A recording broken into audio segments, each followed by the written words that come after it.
નમસ્કાર દોસ્તો, અગત્યની જાહેરાત છે. તમે ટાઇટલ જોઈ લીધું છે. નવી આવી રહેલ ભરતીની માહિતી આપવાની છે. પીએચસી સ્ટાફ નર્સ 829 જે ભરતી આવી રહી છે, કેટલા સમયમાં આવવાની છે, કેવી રીતે એની શું પ્રોસેસ છે, કેટલી જગ્યાઓ છે, એની સંપૂર્ણ માહિતી તમે જોઈ હશે. અને ના જોઈ હોય તો એની પીડીએફ પણ આપણે ડિસ્ક્રિપ્શનમાં આપી દઈશું. અને સંપૂર્ણ માહિતી જોઈતી હોય તો તમે કોમેન્ટ કરજો, તો આપણે એનો પણ એક વિડીયો અલગથી બનાવી દઈશું. હવે જે વિદ્યાર્થીઓ આ 1903ની જે ભરતી હતી એમાં જે રહી ગયા હોય એમને એક સુવર્ણ તક છે કે આવી રહેલ ભરતી પીએચસીની છે, 829ની ભરતી છે, તેમાં વાંચવાનું શરૂ કરી દે. ઠીક છે મિત્રો, તો હવે 1903ની ભરતી હતી એનું ડોક્યુમેન્ટ વેરિફિકેશન આવી ગયું છે. એમાં કેવી ભૂલો ચાલશે, શું કરવાનું છે, નામમાં પ્રોબ્લેમ હશે તો કઈ રીતે ચલાવવામાં આવશે એની ચર્ચા થોડી કરી લઈએ, કેમ કે ઘણા વિદ્યાર્થીઓને ઘણા બધા પ્રોબ્લેમ છે, તો એની વાત આપણે કરી લઈએ. તો આપણે જોઈએ મિત્રો કે જે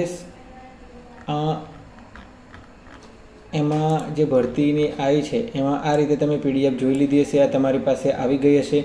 અને જો તમારી પાસે ના હોય તો તમે કોમેન્ટ કરજો, આપણે એની લિંક પણ ડિસ્ક્રિપ્શનમાં નાખી દઈશું. તો જે જાહેરાત ક્રમાંક હતી એની જે પરિણામ આવી ગયું છે, તો કામ ચલાઉ પસંદગીની યાદી આવી ગઈ છે. એની અંદર અસલ પ્રમાણપત્રોની ચકાસણી તેમજ જિલ્લા પસંદગી માટે એવું પણ લખેલું છે. તો જે આ સ્થળે હાજર રહેવાનું છે, ન્યૂ ઓપીડી બિલ્ડિંગ, ચોથો માળ, lecture hall, GMRS medical college સંલગ્ન જનરલ હોસ્પિટલમાં, પથિકાશ્રમની સામે, સેક્ટર 12 ગાંધીનગરમાં જવાનું છે. તો હાજર રહેવાનો સમય પણ આપી દીધો છે મિત્રો.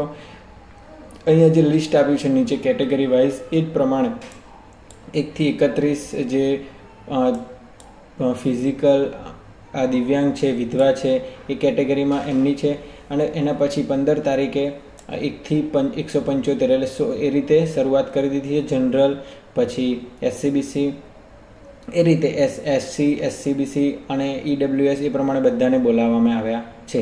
તો તમારો પણ આમાં નામ હશે. જો ના હોય તો પેલી ભરતીની આપણે વાત કરી છે, કોમેન્ટ કરી દો, તો એના વિશે પણ વિડીયો આપણે બનાવી દઈશું.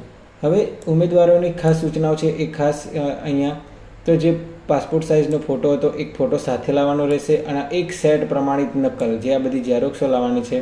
તો જો કોઈ ઉમેદવાર નિષ્ફળ જશે અથવા તો અહીંયા નહીં આવે તો એની જવાબદારી રહેશે. અને આખરી નિર્ણય તો આ જે ભરતી પ્રક્રિયા છે એમને બંધન કરતા રહેશે. તો હવે પ્રમાણપત્રની ખરાઈ કરવા માટે ચેકલિસ્ટ જે અહીંયા આપ્યા છે એ પ્રમાણે તમારે નકલો રજૂ કરવાની રહેશે. હવે ક્રમાનુસાર ગોઠવીને તમારે લઈ જવાના રહેશે, વેરિફિકેશન ટીમ સમક્ષ રજૂ કરવાના રહેશે. તો મિત્રો આ બધી માહિતી તો તમારી પાસે છે જ.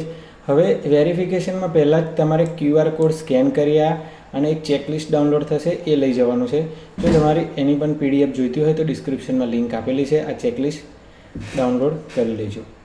ઓજસ ઓનલાઈન મારફતે, એટલે આપણે જે હોલ ટિકિટ હતી તે, 10માનું માર્કશીટ, 12માની માર્કશીટ, LC, આ બધી માહિતી તમારી પાસે છે જ અને હશે જ. GNMનું બધી જે માર્કશીટ હોય, ફેલ, પાસ, એવી રીતે BSc કરેલું હોય તો BScની, પછી રજિસ્ટર્ડ નર્સ એનું રજિસ્ટ્રેશન સર્ટિફિકેશન જે હોય એ લઈ જવાનું છે મિત્રો. તો આ બધું જ માહિતી જે તમારી પાસે હશે એ લઈ જવાનું છે. હવે કમ્પ્યુટર બેઝિક નોલેજ બાબતે સામાન્ય વહીવટના જે 13/8/2008ના મુજબનું જે પ્રમાણપત્ર હતું એ મુજબનું કમ્પ્યુટરનું નોલેજ ધરાવતું કોઈ સર્ટિફિકેટ હોવું જોઈએ. 10-12માં હોય તો પણ ચાલશે, ડિપ્લોમા કોઈ કોર્સીસમાં હોય તમારું કમ્પ્યુટર તો પણ ચાલશે. અને એના સિવાય આ પ્રમાણેના મુજબનું કોઈ સર્ટિફિકેટ હશે તો પણ ચાલશે. હવે આ જે કેટેગરી વાઇઝ છે, આટલા 10 જે મુદ્દા હતા મિત્રો એ બધાને ફરજિયાત છે. એના પછી જે 11થી ને જે પછીના મુદ્દા છે એ બધા તમારે કેટેગરી વાઇઝ છે થોડા. તો જે કેટેગરી વાઇઝ પ્રમાણે આ એક ચેકલિસ્ટો છે, એના થોડી માહિતી છે એ પ્રમાણે તમારે જોઈ લેવાના છે. તો એ અહીંયા ડાઉનલોડ કરીને તમે જોઈ લેજો. અને જો તમારી પાસે ડાઉનલોડ કરવાનો ઓપ્શન ના હોય તો તમે અહીંયા ડિસ્ક્રિપ્શનમાં લિંક આપેલી છે, તમે એમાં જઈને ડાયરેક્ટ લઈ શકો છો.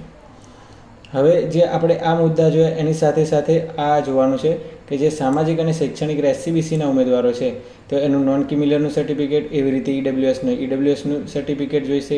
ખોડખા પણ ધરાવતા હોય તો એમનું સર્ટિફિકેટ, એટલે એ બધાના સર્ટિફિકેટ તમારે જે છે એ તમારે કેટેગરી વાઇઝ અને તમારે જે લાગુ પડતા હોય એ સર્ટિફિકેટ તમારે અહીંયા જોઈશે. તો હવે અહીંયાથી મિત્રો જો તમે ઉમેદવારી BSc કે GNM પાસ કર્યા બાદ ગુજરાત નર્સિંગ કરતી વખતે રજિસ્ટ્રેશન કરતી વખતે એ તમારું જે રજિસ્ટ્રેશનની અરજી હોય એ પણ હોવું ફરજિયાત છે, એટલે કરાવેલું હોવું ફરજિયાત છે, અને એ નંબરવાળું પ્રમાણપત્ર હોવું જરૂરી છે. ઠીક છે. હવે જે ફોટો હોય એ પણ એમાં આઈડેન્ટિટી પ્રૂફ તરીકે આધાર કાર્ડ ચાલશે, લાઇસન્સ ચાલશે, ડ્રાઇવિંગ લાઇસન્સ અને ચૂંટણી કાર્ડ પણ ચાલશે, પાસપોર્ટ પણ ચાલશે. એવી રીતે તમે આગળ અહીંયા જોઈ શકો છો, મહિલા ઉમેદવારો પરિણીત હોય, આ બધી તમે માહિતી જોઈ લેજો મિત્રો. હવે જે ખાસ અહીંયા જે બધાને પ્રોબ્લેમ હોય છે, નામમાં થોડા પ્રોબ્લેમ હોય, તો એવા નામમાં પ્રોબ્લેમમાં પણ અહીં આપેલું છે કે ગેજેટેડ ઓફિસરનું તમારે જે વિસંગતા માલુમ પડશે. તો અહીંયા કંઈક હતું મિત્રો, તો એ પ્રમાણેનું સેટ જોઈશે. હવે આપણે જેની માહિતી આપેલી છે એ પ્રમાણે જોઈ લઈએ. તો કેટેગરી વાઇઝ પહેલાં જો ડોક્યુમેન્ટનું લિસ્ટ છે, તો આ રીતે જે ચેકલિસ્ટ આ તો બધા જ ડાઉનલોડ કરીને લઈ જવાનું છે. તો એમાં તમારી જે માહિતી હોય, આમાં બધી માહિતી ભરવાની નથી. અહીંયા તમારું જનરલ મેરિટ, કેટેગરી અને કુલ ગુણ અને રોલ નંબર લખી દેજો. હા ના બધું અત્યારે કરી લેતા નહીં. તમારે નામ અટકવારના જે બંને રીતે પ્રમાણે લખવું હોય તો લખી દેજો. બાકી બીજું હા ના કંઈ કરવાની જરૂર હમણાં નથી. જ્યારે તમે તમારી તારીખ આવીને તમે ત્યાં જાઓ ત્યારે એ તમે કરજો. ઠીક છે. તો આ જે માહિતી હતી, આ એક ડોક્યુમેન્ટ જે બધાએ લઈ જવાનું રહેશે એ છે. હવે એના પછી આપણે એમાં જે નિયમ અને આ પાવતી જે હશે એ આ પ્રિન્ટ પણ આ સારી એવી પ્રિન્ટ કઢાવીને તમે લઈ જજો. તો આ આખું એક બંચ લઈ જવાનું છે 5 પેજનું. અને જે કેટેગરી વાઇઝ હતી જે PDF એ પ્રમાણે અહીંયા તમે જોઈ શકો છો કે આ એક SCBCની અમે પ્રિન્ટ અહીંયા બતાવી છે.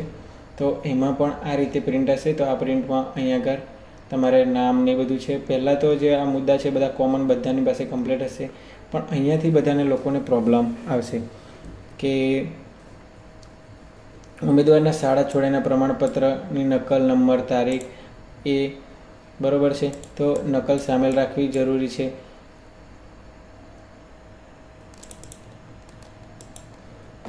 એવી જ રીતે પિતાનું અહીંયા મિત્રો હવે ખાસ યાદ રાખજો, જો પિતા શિક્ષિત હોય તો તમે શાળા છોડ્યાનું પ્રમાણપત્ર એમનું પણ લઈ જવાનું છે.